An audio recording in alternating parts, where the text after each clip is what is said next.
මගේ අතේ තියෙන මේ ඇම්බර් ෆොසිල් එක අවුරුදු මිලියන 99ක් විතර පරණ වටිනාකමින් ටිකක් වැඩි හොඳ තත්ත්වයේ ඇම්බර් ෆොසිල් එකක්. හරි අපි එහෙනම් දැන් බලමු මේ ඇම්බර් ෆොසිල් එක වටින්නේ ඇයි කියලා. ඔයාලට හොඳින් බැලුවොත් පේනවා ඇති මේ ඇම්බර් ෆොසිල් එක ඇතුලේ හොඳින් සංරක්ෂණය වුණ අවුරුදු මිලියන 99කට විතර කලින් ජීවත් වෙලා හිටිය පුංචි කෘමි සත්තු දෙන්නෙක්ව. මෙයාලා ක්‍රිටේසියස් පීරියඩ් එකේ ඩයිනසෝරයන් එකට ජීවත් වුණ පුංචි කෘමි සත්තු දෙන්නෙක්. හොඳින් බැලුවොත් ඔයාලට අඳුනගන්න පුළුවන් වෙයි මේ ඇම්බර් එක ඇතුලේ හිර වෙලා ෆොසිල් බවට පත් වෙලා ඉන්නේ මිලිපීඩ් කෙනෙකුයි කූඹියෙකුයි කියලා. මං ඔයාලට පැහැදිලිව බලාගන්න පුළුවන් වෙන්න සූම් කරලා ගත්තු ෆොටෝ කීපයකුත් වීඩියෝ එකට දාන්නම්.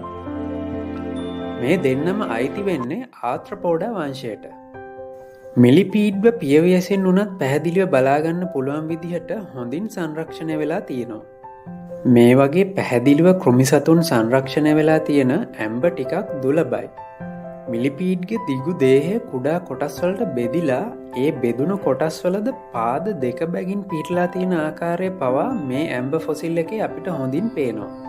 මේ ඇම්බර් එකේ හිරවෙලා ඉන්න කූඹියාගෙත් හිසේ තියෙන සංවේදී ඇන්ටනා උදරය සහ සියුම් පාද පවා හොඳින් සංරක්ෂණය වෙලා තියෙන විදිය අපිට ඉතා හොඳින් බලාගන්න පුළුවන්.